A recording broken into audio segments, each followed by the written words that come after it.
кызмат кылган. Анан мен азыр башынан эле айтып кетейин эле, мен 16 жыл иштедим, менин да каргаган аялдар бар. Эки маалыматтарды алдыңыздар деп ишенем. Сиздерден келген суроого дагы мен толук кандуу жооп алып бердим деп дагы ишенип кетем. Бок жеп отурасыңар деген. Аялдар. Эркектер сүйлөнүп кетти айда бир жеки жолугушуу. Суроо берсем болобу? Атыңызды сурап алайын. Мен атым Надырбек, мен Кыргыз диаспора кеңешинин төраганын кеңешчиси болдум. Кеңешчиси. Ушул кыргыз биздин көрүүчүлөргө кызыктуу болуп атат да, ушул кыргыз диаспора кеңешинин негизги максаты кандай? Ошо айдоочунун көбөлүгү так болуш керек. Гарантия берем, айырмасы болот. Пожалуйста, элементарно. Логика. Баарын топ кеткен. Азыр акыркы жолу ошол сенден документ алгам, мен башка билбейм, сен номерин ошол жака берип атам деп. Мына эми башталды суроонун кызыгы. Сени как такси заказ берип атабы? Мени как такси заказ. Ну и все. Полиция келсе айтасың, он заказал как такси, потом попросил документы. Рахмет. Так, урматтуу көрүүчүлөр, Нуркей YouTube каналынын катталуучулары, мына салам. Тегерек столду өтүп атат, суроо жооптору болуп атат. Мен сиздерден келген суроолорду, WhatsApp номерине келген суроолорду монтип список кылып чыгарып алгам. Азырды алдырайын дедим эле, кандай документтер керек дейт. Мисалы, балдарны бирөө аркылуу алдырса кандай документтер керек ушуга? Кыска нуска эле мындай. Болсо Бексултан деген биздин көрүүчүбүздөн стройкада посредник аркылуу иштеп акчабызды бербей жатат. 2 ай болду. Кагаз түрүндө договор кылган эмеспиз дейт. ОЗКЛ түрүндө сүйлөшүп посредник аркылуу иштеген экен. Ана берем, мына берем деп азыр ошол акчасын чозуп атат экен. Кимге кайрылсак? Ассалому алейкум, урматтуу мекендештер, урматтуу Нуркей YouTube каналынын ардактуу катталуучулары, көрүүчүлөрү. Москва жергесинде мекендеп жүргөн биздин мекендештер, агалар, инелер, эже карындаштар. Кутмандуу кечиңиздер менен. Бүгүн 17 число, 11 ай 2021 жыл, кечки саат 23:02. Урматтуу көрүүчүлөр, так бир жума мурда мен Москвада Кыргыз диаспора кеңешинин төрагасы жана анын башкы юристи Мурзапайыз Байке менен болгон маекти силерге чагылдырып бергем. Ал видео толук болбой калган. Ошондуктан мен силерге бул видеодо ошо Москвада эмгектенип жүргөн биздин мекендештердин кайсыл эле тармакта болбосун өздөрүнүн милдеттери жана укуктары тууралуу толук видео. Андыктан видеону аягына чейин көрүп, лайктан басып, подписация боло элек болсоңуздар, сөзсүз түрдө подписация болуп көрүңүздөр. Мындан дагы сиздерге керектүү маалыматтарды чыгарып турганга аракет кылабыз. Сиздер канчалык колдосоңуздар, мотивация берсеңиздер, биз дагы мындай дем күч алып сиздердин колдооңуздарды көрүп, биз дагы ошончолук жакшы маалыматтарды жеткирип турганга аракет кылабыз. Бул жерде туугандар, андан сырткары сиздерден келген дагы мен жеке WhatsApp'ыма келген суроолорго дагы жооп алдык. Өзгөчө биздин таксист байкелер, водительдерге көбүрөөк басым жасадык. Себеби бул жакта подстава темасы дагы деле көбөйүп атат. Өзгөчө ошол доставка менен такси тармагында иштегендер. Ошондуктан урматтуу көрүүчүлөр, сураныч группаларга таратып коюңуздар. Бардыгы көрсүн, билсин өздөрүнүн укуктары, ошол эле доставкада кантип иштейт, ошол эле таксиде кантип иштейт. Ошо юрист байкебиз кеңири маалымат берип өттү. Бардыгыңыздарды азыр ушул видеонун аягына чейин көрүшүңүздөрдү сунуштайбыз. Ошол жерде бизде бир 15-20га чукул адам келди ошол жерге. Эжелер дагы бар, биз курактуу балдар бар, бизден да жаш инелерибиз бар. Ошолордун ар биринин ар башка проблемасы бар. Ошолорго мындай толук кандуу жооп алып кетти алар. Сиздер дагы эгерде ушул сыяктуу проблемаңыздар болсо, кеңири ошол Кыргыз диаспора кеңешинин юристине кайрылсаңыздар болот. Юридикалык жардам бекер. Адреси Марксистская 10, строение 1. 3-чү этаж, 410-чу кабинет. Андыктан бул видеого көңүлүңүздөрдү бурабыз.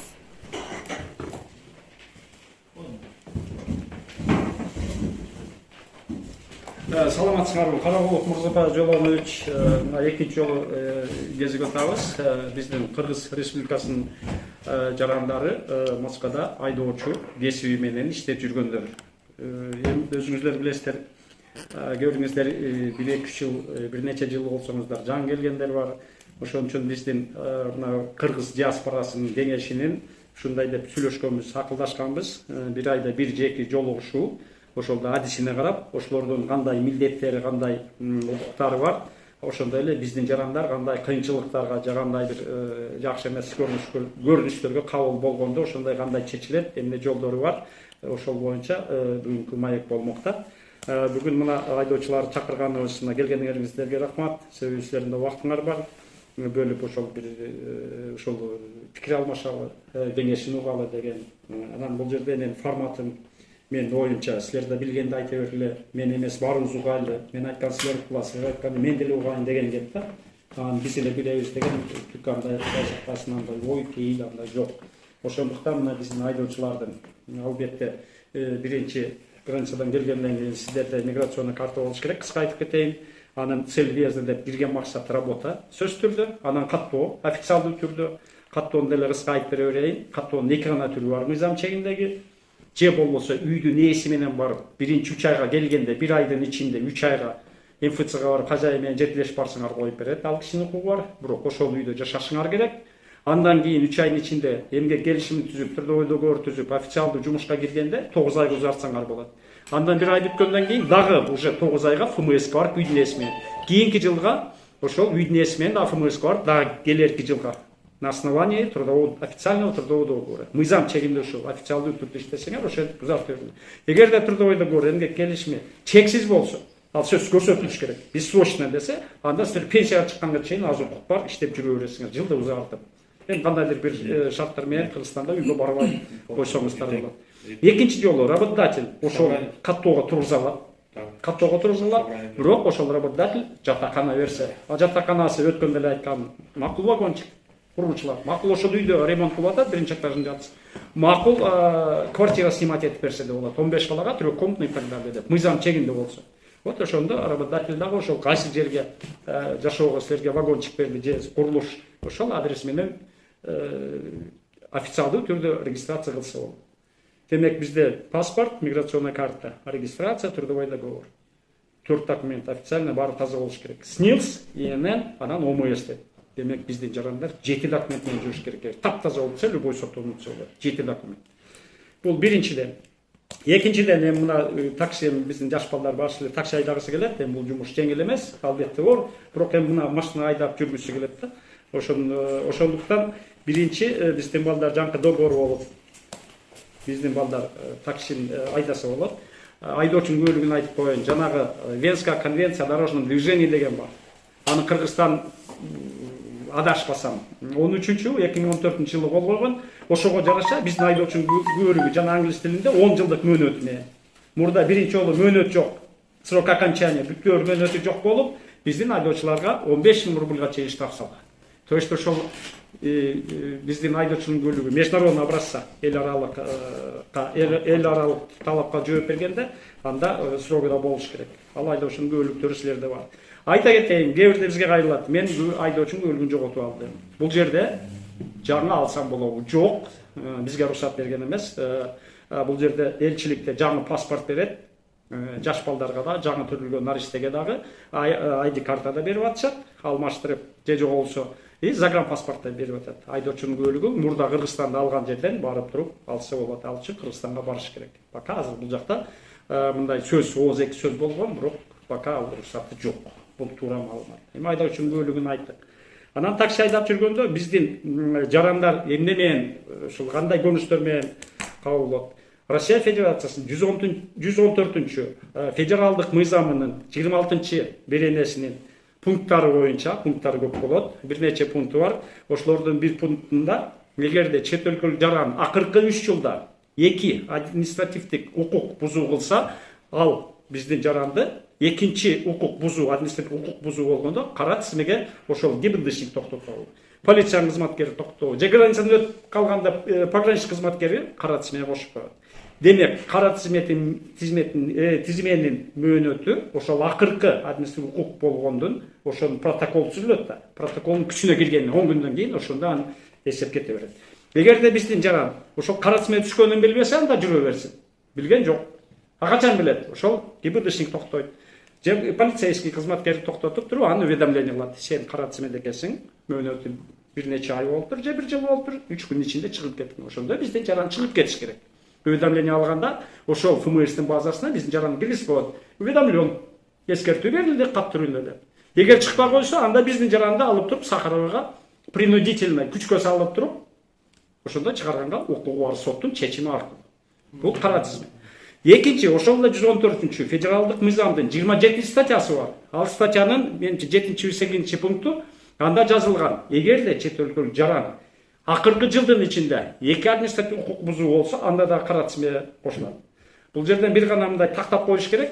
Административдик укук бузууга жол эрежесин бузганда кирет. Административдик кодексте жол эрежесин бузса, башка бирөөнүн укугун бузса деп тамеки тартса, коомдук жерде жүргөндө ошол жол эрежеси боюнча 12-статья абдан подпункттары көп. Ошого жараша административдик же болбосо жол эрежесин бузууда эки түргө бөлүнөт. Это серьезное правонарушение или правила дорожного движения катуураак болот, же болбосо жеңил. Эми мен машина айдабайм, айта берейин, бирок жеңилдерине желтый свет, светофордун сары эмесине же жана пешеход акырын баратса дагы пешеход бир шаг кылгандан кийин ал айдоочу эмне кылыш керек? Машинаны токтотуп ошол жүргүнчүнү өткөргөнгө аракет кылыш керек. Ал эми сплошнойдон өтүп кетсе, же кызылга өтсө, бул уже жол эрежесин катуу түрдө бузган болот дагы, бул 27 статьяга кетип калат. 27 статья анда биздин жаран акыркы 2 жылда ушундай эки катуу жол эрежеси бузганга катуу бузса, анда кара тизмеге кошулуп калат. Эми ар бир статьянын ошол жараша 3 жылдык мөөнөтү болот, 5 жылдык мөөнөтү болот, 10 жылдык мөөнөтү болот. 26-статья боюнча жана жеңил жол эрежесин бузганда анда мөөнөтү 3 жыл. Ал эми жанагы берки грубый деген ал деле 3 жыл. Бирок башка административдик укук бузуулардын мөөнөтү 5 жыл, 10 жыл.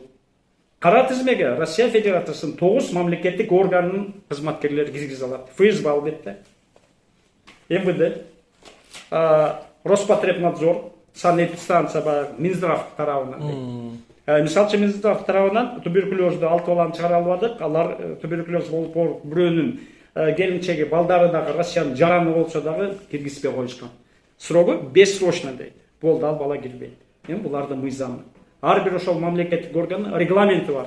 Өзүнүн функциялары кандай аткарат, кантип түрдө биздин жогорку кеңешинде регламенти бар, өкмөттүн да регламенти бар. Эми кыймыл аракеттерди кандай учурда кандай кылат. Ошон үчүн бессрочно дагы бар, жана 3-5. Ал эми сот менен, токтом менен сотко алып барат го, кармоого алып туруп, регистрацияң жок, мөөнөтү бүтүп калыптыр. Андай болсо, соттун чечими менен кара тизмеге 5 жылга коюлат. 10 күн соттун токтому күчүнө кирет, и 5 жыл, значит 5 жыл 10 күнгө. Бирок кара тизмени ошол кара тизмеге кошкондо, мисалы үчүн бир ОВД Конькова, Москва шаарынын, аны койсо, ошол УВД кылып туруп кат менен кайрылса болот. Ал эми соттукун болсо, Москвадагы райондук 30 сот бар. 30 соттон ошол токтому чыкса, анда Москва шаардык сотуна кайрылса болот. Жалоба менен арызданып, даттанып, до арызы деп коет кыргызча. Бирок кара тизмеден чыкканга сөз айта кетейин, кара тизмени бүтүрөлү. Кара тизменин бирден бир эле негизи бар. Айтып берем аны. Бирден бир негизи ошол биздин жарандын жакын туугандары, демек ата-энеси, келинчеги, күйөөсү же балдары Россиянын жараны болсо. Ага дагы кагаздарды жакшы жыйнап, мына мисалы үчүн биздин жигитти кара тизмеге кошту айдоочуну, келинчеги Россиянын жараны. Анын келинчеги да үйдө иштегени жакшы, эгер иштесе, трудовойдо көрүп. Балдары бала бакчада, садикте же мектепте болсо, алар гербовый печать менен справка. Окуй менен балдарым окуп атат, окуй Россиянын жараны, келинчегим да Россиянын жараны ачып болду. Ошондо гана соттогу изилдеп, ар бир ишти персонально карайт дагы, анан кийин чечим чыгарат. Бизде ошол элчиликте иштеп атканда, биздин ооруларда кара тизмеде болсо, анда Кыргызстандан барып, оор, мисалы үчүн рактен Кудай сактасын, же катуу бир оору, жүрөгүн операция кылып, анда дагы ушул документтерди тилкеп, официально ал жактан Минздравдан направление бул жакка Россия бул жерден договор кылып, мисалы үчүн клиника Новосельцево, клиника Боткина дегендер бар, больница, уш мамлекеттик чоң, частный болбойт. Ошолорго барып операция кыласыңар 300-500 миң аларга зам главврач же зам главврачы берет. Ооба, биз ушу Россия Кыргызстан жараны Акылбекти ушу жүрөгүн операция кылганга макулбуз. Ошондой кылып туруп биз кара тизмеден чыгарып аттык. Оорганда. Себеби ооруларды эмне дары дармек кылыш керек. Вот кара тизменин ачуусу, башка жолу жок. Анан ушу кара тизме боюнча аэропортко келгенде Россия Федерациясынын ошол мамлекеттик органдар менен Кыргызстандын эле мамлекеттик органдары жана Бишкектен же Оштон Кыргызстандан авиабилет сатканда аларга тизмени берип турат. Ушул силердин жараныңар азыркы учурда кара тизмеде деп. Ошондуктан анчалык силерди уксаңар керек, биздин жарандар авиакассага барганда окуйсуз, кара тизмеде экенсиз деп билет сатпай коет. Утсаңыз күйүп кетесиз. Акчага келген акчасына деп. Анан кээ бирде биздин жарандар аз, анча-мынча болот, келип алар ошол булардын кара тизменин дагы Россиянын мамлекеттик органдары эмне кылат? Интернеттен берет да, интернет загрузканы билесиңер. Мен жаңы эме кылып интернетке чыгарыш үчүн дагы кликти басып, Андан кийин интернетке чыгарышым керек да. Ошондуктан кээ бирде биздин жарандар кара кызмет экенин билбей келип, аэропорттон кайра кетишет. Бүгүн деле звонок болду. Аларды ошол алып келген авиакомпания алып кетет. Кийинки рейстерге бош орун болсо. Аны ошол авиакомпаниянын мойнуна жүктөп койгон. Бирок биздин жаран келген билетине күйүп кетет. Оны эч ким толуктабайт. Ошондуктан ошол багы шашылыш түрдө болбосо, Кыргызстанда авиакомпания бар бүгүн жок, тизмеде жок десе, бир аз күтүп туруп, же учардын алдына 1-2 күн барсайм убакыт болсо деген. Барып туруп дагы текшерип койгулачы. Ок, мен эртең үрсүгүн учам, мен кара тизмеде болуп калбайм, өткөндө жок деп айттым анда эле. Ошон үчүн алдын ала муну текшерип коюш керек да. Себеби акчасы кымбат болот, анан убакыт да кетет. Вот кара тизме деген. Ошондой эле биздин жарандар кара тизмеге качан кошулат? Кара тизмеде Кыргызстандын сотторунун чечими боюнча экстремисттик уюмдар бар. Вот экстремисттик уюмдар, онун тизмеси интернетте бар. Орустардыкы 35тен көбүрөөк. Эгерде биздин жарандарды, мисалы айлыкча баягы намаз окуп, ошол Арабияда көп окуп келгендерди, ал ошол биздин БКМБ тизмеге коет дагы, орустарга берет. Булардын келишими бар. Буларды киргизбей коет. Андай учурлар болгон, мен тааныстарымда ал окуп келген 5 жылда киргизбей койт. Вот. Дагы кара тизме боюнча эмнени айтайын дедим эле. Так, мөөнөтүн айттым, органды айттым, Кыргызстандан келгенге авиакомпанияга айттым. Кара тизмени сот аркылуу же ошо вышестоящий организацияга берсе болот. Вот. Кара тизме деп. Вот жана мен оюмдан чыгып кеттим. Дагы бир окуя болгон, мага аэропорттон звонок этип калды, эми телефон таба коюшат, анда иштеп жүргөн. Келгенде сураса, даватка чыгасың десе, ооба чыгам деп коюптур. А дават деген болбойт, это агитация. Мен бир молда менен сүйлөштүм Кыргызстанда, ал айтат, эми алар тымызын кылат дейт. Тымызын кылган менен аны жаап коюп атпайбы 5 жыл, 205 статья Уголовного кодекса Российской Федерации. Я говорю, вообще кылбагыла деп. Себеби буларды за агитацию дейт. Ну нельзя, болбойт. Жана Кыргызстан китеп алып келсе болбойт, болбосо арабча деп, ошон үчүн араб тилиндеги же башка тилиндеги китептерди же башка эмелерди вообще колдонбогула. Жана фазага жеке суранычы. Болторунан түрмөгө сен ошол дават кылтасың, агитация кыласың так далее. Се билип койгула, бул жерде дини башка. Башка мамлекет турабы? Вот кара тизме боюнча. Автолизинг боюнча түшүндүңүз? Я. Автолизинг боюнча. Жок, ал биринчи мына черный ошо кара тизмеде барбы суроолор? Азыр жетеби? Кара тизме боюнча да, ушу мындай предметный кылып кетели, оң болот да, адашып калат. Аны айта лежиң айтып берем. Ошо кара тизме боюнча мисалы бул жакта болсо да, бирок кара тизмеде болсо, кандай кылып чыкса болот? Бирок бул жакта. Биздин жарандар кара тизмеге түшүп билбей жүрсө чыга берет, эч ким токтотпойт. Булар кайра жакшы, дагы бир чет өлкөлүк жаран укук бузуп кара тизмеде болсо үйүнө кетсин. Это будет хорошо дегендей. Аны чыгарат. Бирок кара тизменин мөөнөтү да бүтүп калат. Онда ФМСК барсын дагы болсо биз келсин, ФМСК барып туруп эле, вот билген эмес. Билген болсо мен билген эмесмин, бирок кара тизмени билген эмес менен регистрацияны уксаңар керек.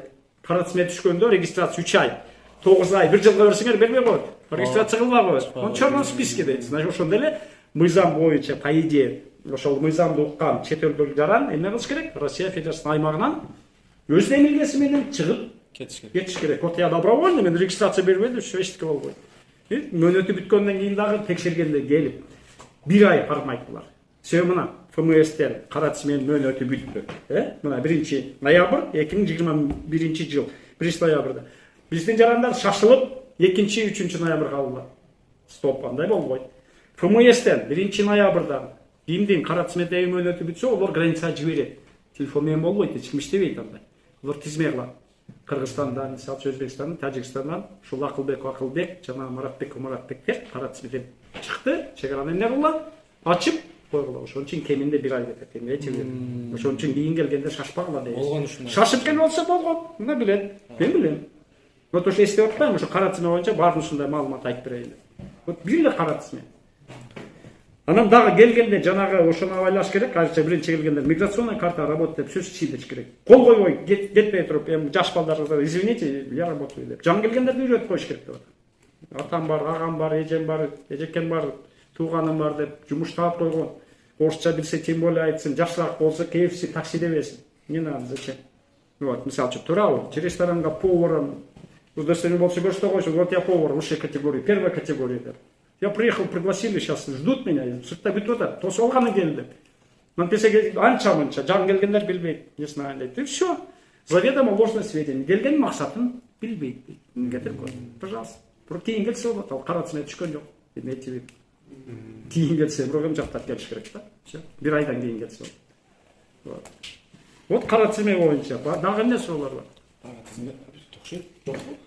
Баягы бессрочный деген туберкулез дедим, жугуштуу инфекцион. Ошол суроо түшүнүксүз болуп калды. Ошо туберкулез болсо, Туберкулез болсо, бул жерде аныкталып калса, открыто, закрыто формасына карабастан эле ошол жерде больницага жатат да. Же клиникадан билинет да, туурабы? Өпкөсүн жанагы рентгенге тартканда. Алар милдеттүү түрдө эмне кылат? Бул Роспотребнадзорго, Минздравга баш ийет, алар ФМСке жиберет. Кыргыз жаран Акылбекович өпкөсүнө жугуштуу оору бар экен. Опасность для россиян дейт. Бүттү, ошо менен анан кара тизмеге коштуп, бессрочно деп. Пожалуйста. 9 мамлекеттин органы, өзүнүн регламенти башка, сроктору да башка. Маселен студенттер качан. Эгерде студент келип учеба деп келсе, таанышыңар мүмкүн, тууганыңар чыгар. Очно, заочно форма дейт. Аны каттоого ошол деканат, учебное заведение, же юридический адресине коет, приказы чыгат да.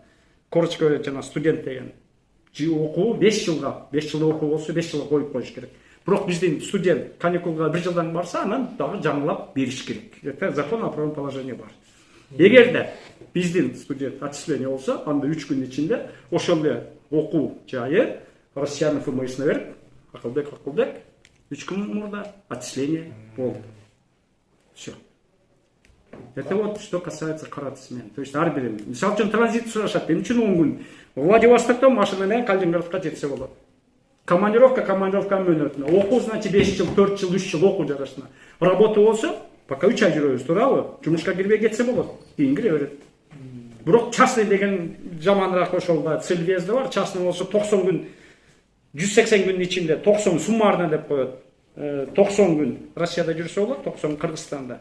Демек ал кирип жүрө берсе дагы Россияга 180 күн болот суммасы, 6 айдан кийин гана кирген болот. Ошо частныйдан биздикилер билбей жаздырылат.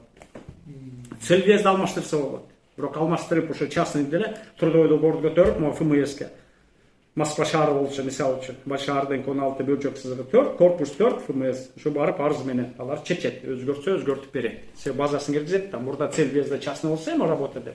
Онда ошол демеге барса болот. Бирок трудовой договор кылып, вот я работаю, мен жумушка алдым, мына официалдуу трудовой договор и так далее деп онун жолу бар.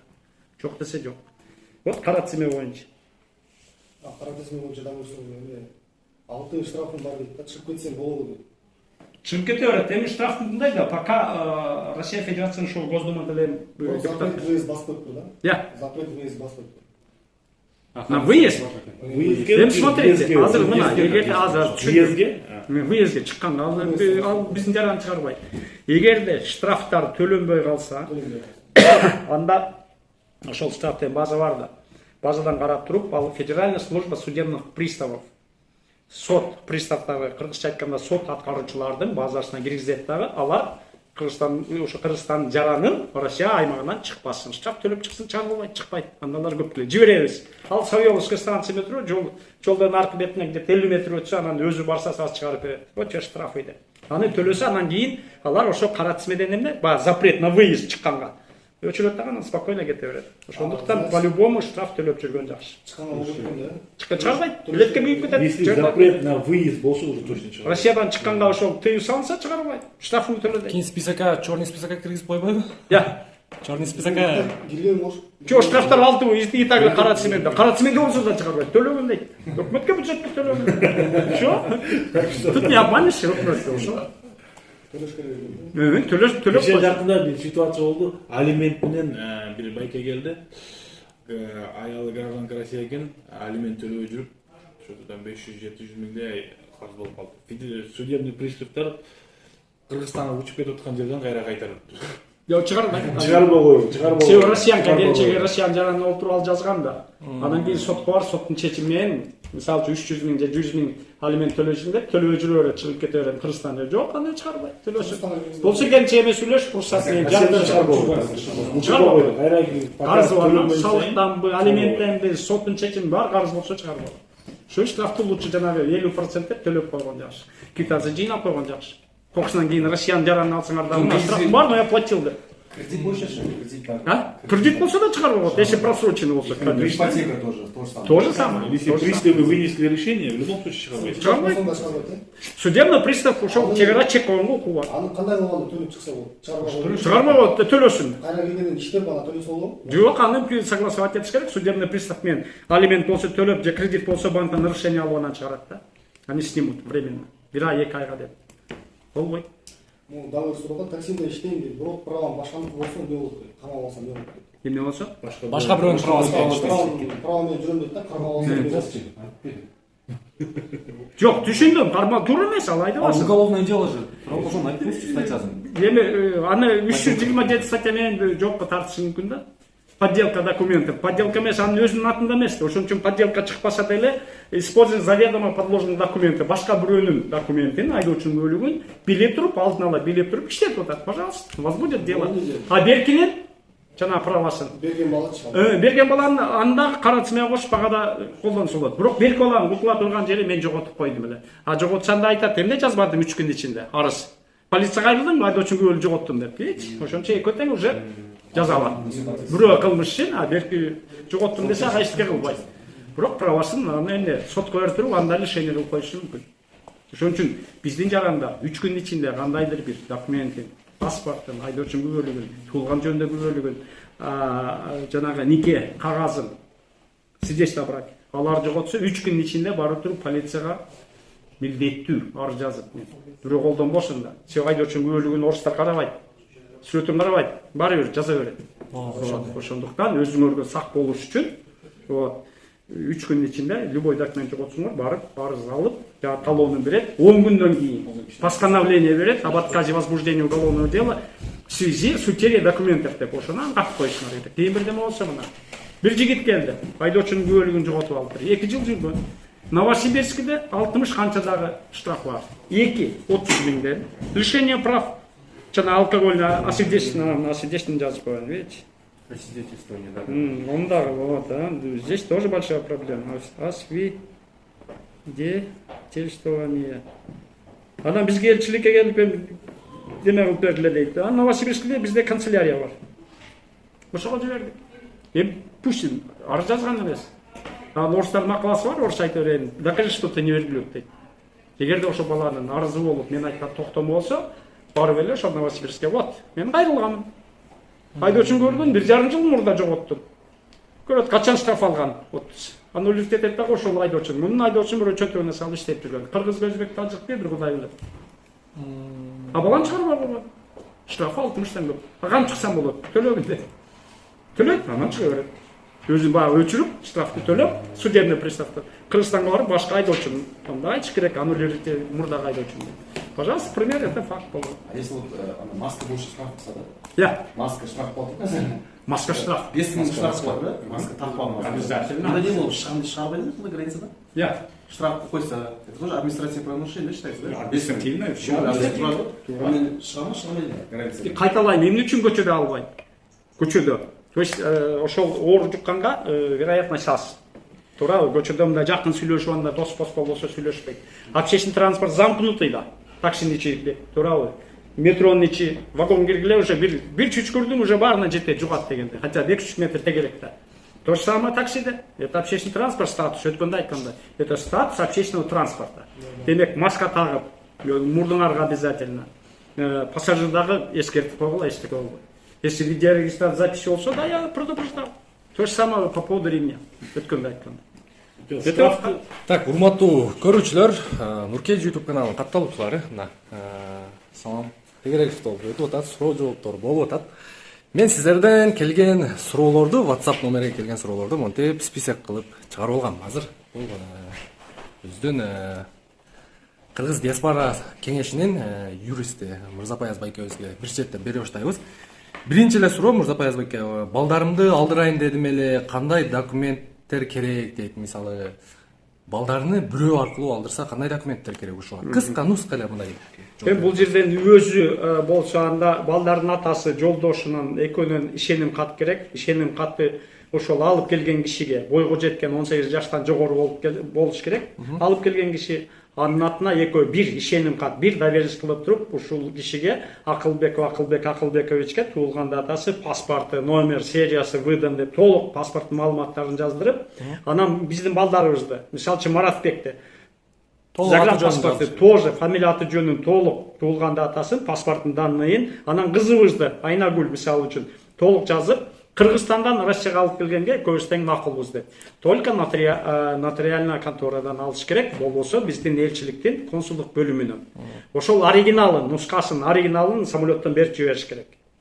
Заранее. Андан ал киши ошол доверенностьтун негизинде балдардын загранпаспорту өздүкү менен билет алат дагы алып келе берет. Алып келгенде дагы айтып коеюн, ПЦР'де 6 жаштан жогору, 5 жаштан жогору балдарда ПЦР'ни тапшырып келиш керек. Анан Кыргызстандан тактасын дагы алып келген киши да ПЦР тапшырат, тиги жаш балдарда ПЦРден аз 2 мурда болуп калыптыр, чыгарат экен, арзан экен Бишкекте, по крайней мере. Ошол ишеним кат менен алып келет. Ошондо демек ишеним катты, доверенностьти же нотариустан алыш керек, же биздин консулдук бөлүмдөн алып келсе болот. Алса. Бул жакта атасы, энеси экөө тең бериш керек. Экөө тең бериш керек. Бир доверенность, родители, мать, отец деп берет. Анан эгерде баягы жаш балдар паспорт ала элек, бир 2-3 жаштагы. Паспорт албаса өткөрбөйт чегара. Загранпаспорт алып атпайбыз. Загранпаспорт алып. Анда 2 доверенность берет. Биринчи доверенность ушу 2 балабызга, ошо балдар жашаган жерге, тайнесине, таятасына, чоң атасы, чоң энесине бериш керек да. Алар паспорт столуна барып сүйлөшүп, мына менин неберелерим, мына атасы апасы ишеним кат берет, оригиналын алып келет, паспорт бересиңер, беребиз десе, ошол ишеним катты оригиналын самолет менен алып туруп, ошол чоң атасы, чоң энеси барып балдарга 3 жылдык мөөнөт менен загранпаспорт алса болот.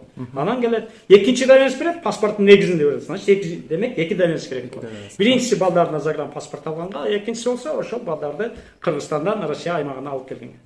Экинчи суроо болсо Бек Султан деген биздин көрүүчүбүздөн стройкада посредник аркылуу иштеп акчабызды бербей жатат. 2 ай болду.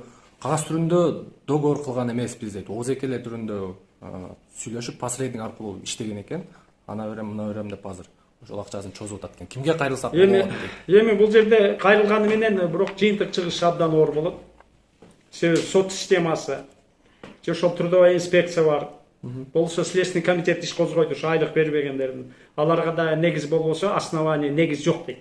Эгерде балдарда хотя бы, значит, акт сдачи квартиры, дома, подъезда деп акт сдачи болуш керек. Же табелдин көчүрмөсү болуш керек. Ошону бир илешкен документалдуу түрдө болсо, ошондо сот карайт. Болбосо карабайт, оор болот. Ошондуктан биз айтабыз да, договор кирбегиле, 3 күн иштегиле кетип калгыла андан кийин. Сиз 3 күн ичинде трудовой договор бериш керек, приказ чыгарыш керек, эски трудовая книжкага запись кылыш керек, болсо жаңы трудовой книжка ачыш керек. Мыйзам талабы ошондой. А так балдарга абдан оор болот. Биз соттуу талбай койгонбуз ушундай учурда. Сот отказ берип койду. Үчүнчү суроо, право водительский удостоверение жоготуп алдым. Кыргызстанга барбай туруп бул жактан турлай аламбы, жолдору барбы? Жок.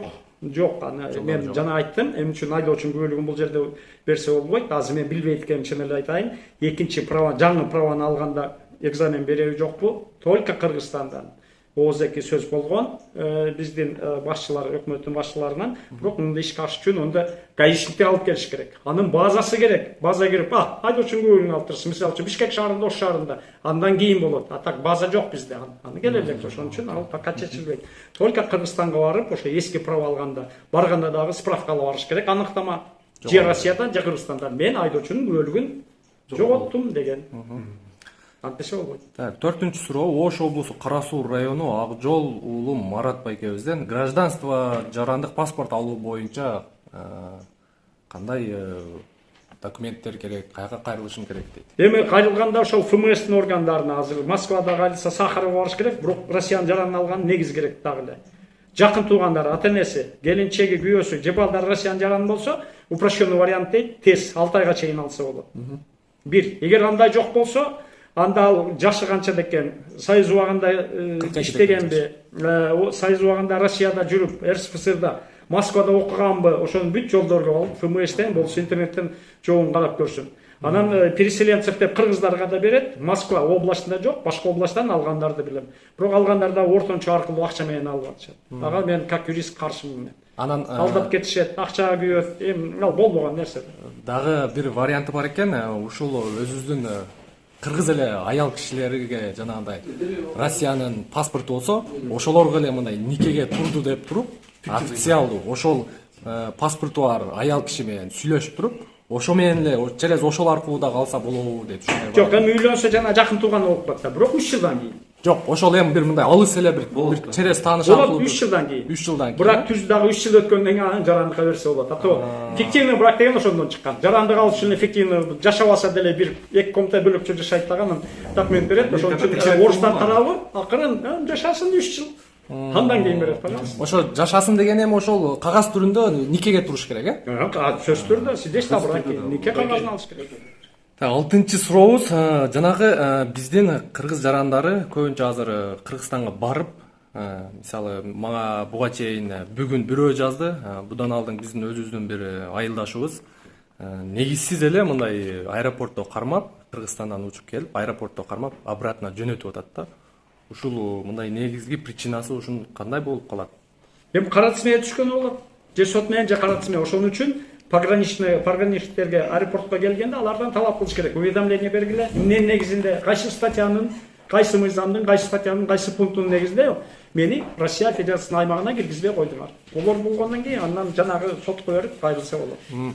Анан бүгүнкү жазган инибиз бул 2 жыл жүрүп, паспортун суроого бүтүп калып, анан утерия жасатып, Кыргызстанга барып, паспорт жасаткан экен, кайра паспортун жасатып алып, кайра келген экен. Бул мен эч кандай милицияга түшкөн эмесмин дейт, штраф алган эмесмин дейт. Ошол бияка келип эле азыр отделге киргизип койдук, кайра обратно учасың деп ушинтип атат экен да. Кара тизме 10 жылга кошуп койгон. Акыркы 2 жыл паспорт жок болсо регистрациясы гана кыла алган эмес. Демек акыркы 2 жыл без регистрация жүргөн, ошон үчүн киргизбейт. Эгерде 6 айдан көбүрөөк же 9 айдан көбүрөөк болсо, онда 10 жыл кара тизмеге кошуп койду. Могу доказать. Всё понятно. Паспорт жок болсо кантип регистрация кылат? Туура. Демек 2 жыл регистрациясы жок жүргөн. Пожалуйста, всё чыгып калды. Мына жана суроо бердим эле. Ошентип кой 10 жылга. Рахмат. Рахмат. Дагы суроолор барбы? Өткөн убагында биз мына груз 200 боюнча, паспорт жоготкон боюнча, право боюнча баардыгына кайрылып келгенбиз да. Груз 200-нин акчасы 50 миңден бөлүнүп берилген мамлекеттен, бирок Кыргызстандан берилчи. Эми ал Кыргызстандан берилгенин пайдасы жок да. Адам бул жактан каза болуп атса, биз сөөгүктү жөнөтөбүз деп мамлекеттен улам суранып бөлдүрсөк, анан аны Кыргызстандан берчи да. Анан азыркы президент Садыр Жапаров президент болуп шайланып өткөндө биринчи чогулушунда Москвага келгенде биз диаспоранын өкүлдөрү кайрылганбыз. Ушул груз 200-нин акчасын бул жактан бергиле, акчасын көбөйтүп бергиле, 50 миң жетпейт дегенбиз. Экинчи вопросу ушу паспортторду дагы батыраак, жеңилирээк бергиле деп суранганбыз. Үчүнчү вопрос ушу айдоочулук көлүктү бул жактан бергиле. Себеп дегенде жоготуп алат экен да, ар кандай учур болот экен.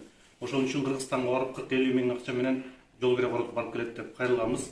Биринчи маселе чечилди. Груз 200-нин акчасын 70 миңге чыгарды Москвада. Көбөйтүп берди. И бул жактан бериле турган чечип берди. Бирок эми жанагындай бираз нюанстары болуп атат. Баягы жакындары болуш керек бул жакта, же болбосо доверенность болуш керек деген кичине немелер бар. А так бул жактан берилип атат. Экинчи вопрос паспорт боюнча өткөн Кыргызстандан дагы атайын өкүлдөр келип отуруп, тезирээк алганга жардам берип отуруп иштеп кетишти. Азыр где-то бир тапшырсаңар 40-45 күн ошонун ичинде келет паспорт. Бирок бул жактан берилбейт. Себеби паспорт деген мамлекетте Кыргызстанда жазылат да. Үчүнчү айдоочулук көлүк боюнча буюрса чечебиз деп президент сөз берген. Менин оюмча азыр каралып немеси иштелип атат. Чечилет болуш керек. Кыргызстанга барбай туруп бул жактан алган. Барбай туруп бул жактан бериле турган кылып чечип беребиз деген каралып атат. Андан тышкары жанагы ажырашып кеткендер, же болбосо никеге тургандар, ЗАГС ошол сыяктуу көптөгөн маселелер дагы бул жактан чечилип калды. Мурда ошонун баардыгы тиги жакка чечилчү да. Кыскасы биз мынакей силер ушинтип мына таксисттерге канча экинчи, үчүнчү жолу неме өткөрүп атабыз. Мына өткөндө 3 адам келди, азыр 10 адам келипсиңер. Биз баардыгына жарыяны берип атабыз. Мен өзүм да кайрылып жазгам. Келгиле, мына юрист, опытный юрист, 10 жылдан ашык тажрыйбасы бар. Суроолоруңарды бергиле, сунушуңарды айткыла деп канча айтабыз, келбейт өздөрү. Анан проблема болгондо, же кырсыкка кабылганда, анан кийин кайрылышат да. Ал кеч болуп калат да. Азыр көп нерсени билип алдыңар, угуп алдыңар туурабы? Канча нерсе суроолоруңарга жооп алдыңар. Кудай буюрса да эмкиде көбүрөөк болуп чогулгула, же болбосо бир кафеде, же бир көбүрөөк бир 100, 200, 300 таксист чогулгула. Биз мынакей юристти, диаспоранын юристин ээрчитип баралы, элчиликтин кызматкерлерин ээрчитип келели, диаспоранын лидерлери барып, бири-бирибизге баягы кеңешибизди айтып, сунушубузду айтып, чечиш керек да бул маселени. Мына чакырса келбейт көптөр, анан айтып атпайсыңбы сен барсак чечпейт, барсак кылбайт депчи. Кылынып атат, эми миллион адам жүргөн жерде чечпейт да. Бергилерден күнүгө канча адам келип атат, колдон беришинче жардам берип атат. колдон келишинче айлыктарын алып бергенге жардам берип атат. Колдон келишинче ушул бул офистерде деле мамлекеттен акча бөлүнгөн жок, же бир фонддон акча бөлүнгөн жок. Ушул биздин ишкер байкелерибиз, ишкер эжекелерибиз ушул жердин каражатын төлөп берип, ушул офисти болчогон акча төлөнүп атат. Bunun bardыгы эми биздин чогуу аракет менен ишке ашып атат да. Ошон үчүн чогуу ынтымакта биримдикте иш алып барсак, Кудай буйрса бардык маселе чечилет. Бир суроо берсем болобу? Атыңызды сурап алайын. Мен атым Надырбек, мен Кыргыз диаспора кеңешинин төраганын кеңешчиси. Ушул кыргыз биздин көрүүчүлөргө кызыктуу болуп атат да. Ушул кыргыз диаспора кеңешинин негизги максаты кандай мындай? Негизги мындай. Кыргыз диаспора кеңешинин негизги максаты бул кыргыз диаспорасында жөнөкөй эле адамдар, эч жактан айлык албаган, асты мындан бир 30-40 жыл, 50 жыл мурда келген биздин аксакалдарыбыз ушул кыргыз диаспорасын түптөп, башын бириктирип, 7 дубандан баары биригип, атайын уюмдарды, коомдорду түзүп, ынтымакта биримдикте иш алып барып келген. Негизги максаты каза болгон биздин жерлештерибиздин сөөгүн бияка калтырбай Кыргызстанга жеткирүү, көчөдө ооруп, сыркап, ар кандай кырсыкка учурап калгандарга жардам берүү, ар кандай баягы жаңжалдык учур болгондо кыргыз диаспорасынын атынан чыгып сүйлөп, позицияны билдирүү, кыскасы ушундай. Азырынакы жаштардагы ошол аксакалдардан кийин ар кандай коомдорду түзүп, моундай уюмдарды ачып, областтык, райондук, айылдык фонддорду түзүп иш алып барып атат. Мурда билесиңер да, Грузия бирөө каза болгондо интернетке жазчубуз, акча чогулталы туугандар сөөгүп кетирели дечүбүз. Же болбосо базарлардан, эл көп иштеген жерлерден кагаз көтөрүп алып акча чогултчубуз. Азыр Кудайга шүгүр, ушу диаспора күчтөнүп, диаспора ынтымакка биримдикке келгенден баштап, ар бир областтык коом, райондук коом, айылдык коом өздөрү эле акча чогултат дагы, эч жактан жардам сурабай туруп кетирип берет. Мамлекеттен даже келген акчаны күтпөй туруп акча чогултуп кетирип атат. Андан тышкары мындай көчөдө калып калгандар болот. Өзүңөр эле көрүп атпайсыңар интернетте. Тиги көчөдө калып калыптыр, документи жок калыптыр, же болбосо ооруп калыптыр дегенде, ошол областка кайрылат, каяктан? Таластанбы, Таластан, Чүйлөнбү, Чүйлөндө кайрылат дагы, ошонун областтык же райондук, айылдык жигиттер барып эле чечип жардам берип атат. Ушул негизгиси ынтымакта биримдикте иш алып баруу. Бул жердин офисинин ачылган максаты дагы посольствонун жетишпей жатканын көрүп, диаспора бир аз да болсо жардам берели деп, мынакей юристтерди алып, көрүп атасыңар, колл-центр иштеп атат. Тиякта башка да тармактар боюнча жооп берген кыз-жигиттер отуруп атат. Кыскасы, мунун баардыгы эч жактан айлык албасак дагы эл үчүн жардам, кызмат да. Рахмат жок. Ийгилик ишиңиздерге. Туугандар, бүгүн 17-число 11-ай 2021 жыл кечки саат уже 9 болуп калды. Биздин бүгүнкү иш чарабыз ушуну менен жыйынтыкталды. Бардыгыңыздар уктуңуздар, көрдүңүздөр, керектүү маалыматтарды алдыңыздар деп ишенем. Сиздерден келген суроого дагы мен толук кандуу жооп алып бердим деп дагы ишенип кетем. Андыктан бул видеону ар бир биздин Москвада, Россия жергесинде эмгектенип жүргөн мекендештер, бир туугандар көрүп, алардын дагы ушундай өздөрүнүн укук милдеттери тууралуу билип, өздөрүгө кичине маалымат алышка себепкер болуп, бардыгыңыздардан суранып өтөбүз. Группаларга бөлүшүп коюңуздар. WhatsApp группаларга эгер мүмкүнчүлүк болсо, видеону YouTube'дан копировать этип, башка тармак Instagram, TikTok'торго дагы коюп койсоңуздар, мен жеке автордук канал катары каршы эмесмин. Эч кандай жалып бербейм эч жака. Ошондуктан бардыгыңыздардан суранабыз. Бул маалыматты бардыгыбыз билишибиз шарт.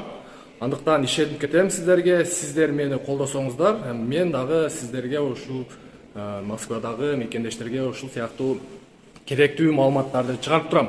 Эгерде кимде ким каналда биринчилерден болуп көрүп жаткан болсо, сөзсүз түрдө каналга подписаться болуп, бизди дагы колдоп коюңуздар. Бизге мотивация берсеңиздер, биз дагы сиздердин кызматыңыздардабыз. Мындан сырткары, эгерде кимдир бирөө өзүнүн бизнеси же ушундай жакшылыктары же өзүнүн бир сатыла турган бир буюму же автоунаасы болуп калса, YouTube'га жакшы кылып видеого тартып, жүктөп эл менен бөлүшкөнгө даярбыз. Сиздер менен мен Нурмет Махматалиев. Кийинки видеодон жолугушканча сак саламатта көрүшөлү. Ассаламу алейкум ва рахматуллахи ва баракатух.